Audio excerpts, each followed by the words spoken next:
Is California Governor Gavin Newsom still an effective communicator for progressive values and a champion of the LGBTQ community? That discussion is in play after the very first episode of Newsom's new podcast series dropped.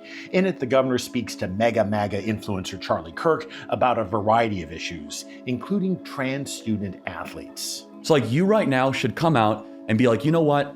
The young man who's about to win the state championship in the long jump in female sports, right. that shouldn't happen. You as the governor should step out say no. No, and I appreciate. But would you say no men in female sports? Well, I think it's an issue of fairness. I completely agree with you on that.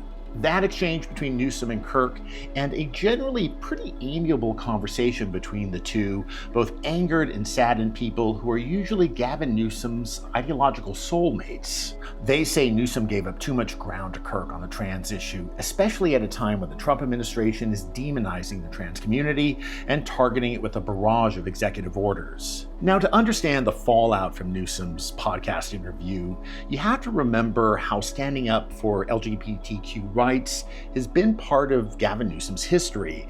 It's really part of his political origin story. As mayor of San Francisco more than 20 years ago, Newsom issued marriage certificates to same-sex couples when gay marriage was still against state law. That's credited with breathing new life into the same-sex marriage movement and making Newsom a national figure. I was elected, in essence, not to advance discrimination, but I was elected to end it. San Francisco is a proud city. We do not tolerate discrimination.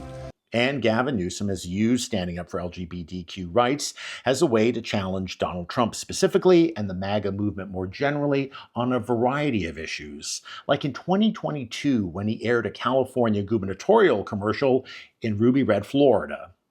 I urge all of you living in Florida to join the fight. Or join us in California, where we still believe in freedom. Freedom of speech, freedom to choose, freedom from hate, and the freedom to love. Don't let them take your freedom. Going back to Newsom's podcast controversy, his defenders say that the governor is still an unstinting supporter of LGBTQ rights and has the track record to prove it. But his critics say that Newsom has betrayed some of his staunchest supporters as he possibly eyes a presidential bid in 2028. But one thing that's certain is that we will hear more about Gavin Newsom's views on a variety of issues, both in official settings and on his podcast.